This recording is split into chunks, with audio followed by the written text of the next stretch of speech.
a history as long as time itself.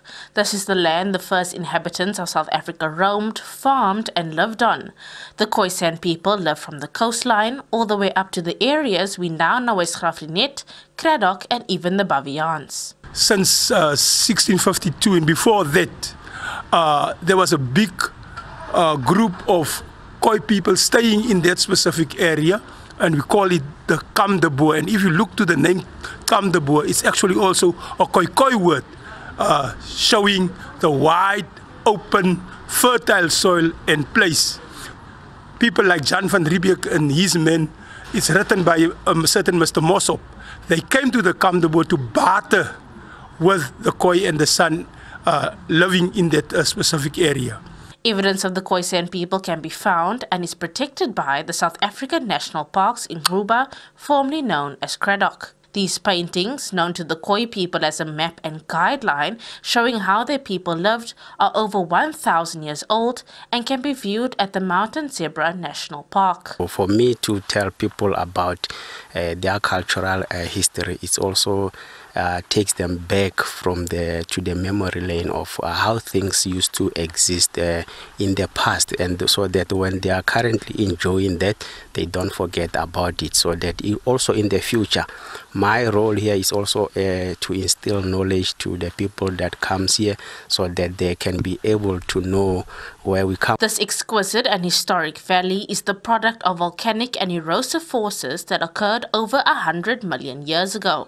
And although it's a tourist attraction now, the Khoi and San people farmed the lands that lay below the valley and made use of the Sundays River as a water source. So when we take people to the valley, we always say, you're going to get more than just like a historical perspective on the town, because you get a nice aerial view over Graaff-Reinet from a drive up to the valley.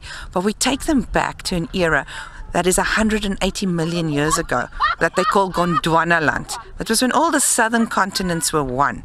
And during that time, the water level was at a height of about 1,500 meters above sea level.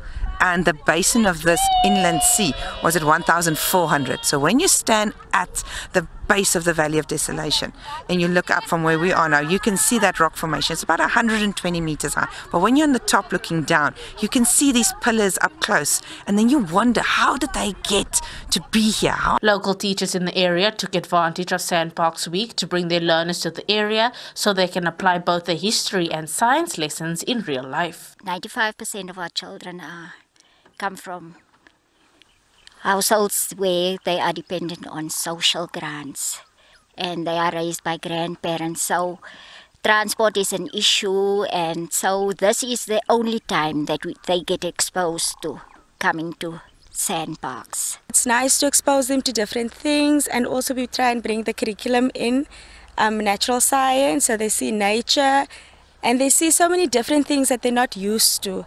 And because they don't have the opportunity to get out of their communities, it's always something nice and something fresh to bring so that they can see other environments as well.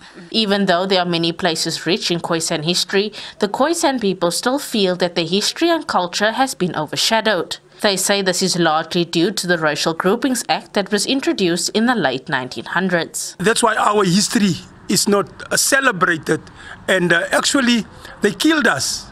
They were changing the actual Khoi people and the Bushman people or the San people into colored people. And that's why a lot of our culture and our heritage went through the back door or through the window with it. But we are standing up. There's a big movement of the Khoi and the San now to revive that heritage. The movement includes a reintroduction of the Khoi and San language into communities, as well as the rituals that were performed by these tribes for birth, coming of age, and marriage. The Khoi and San believe this is the only way the culture can be revived and celebrated. Kim Daniels, SABC News, in the Karoo.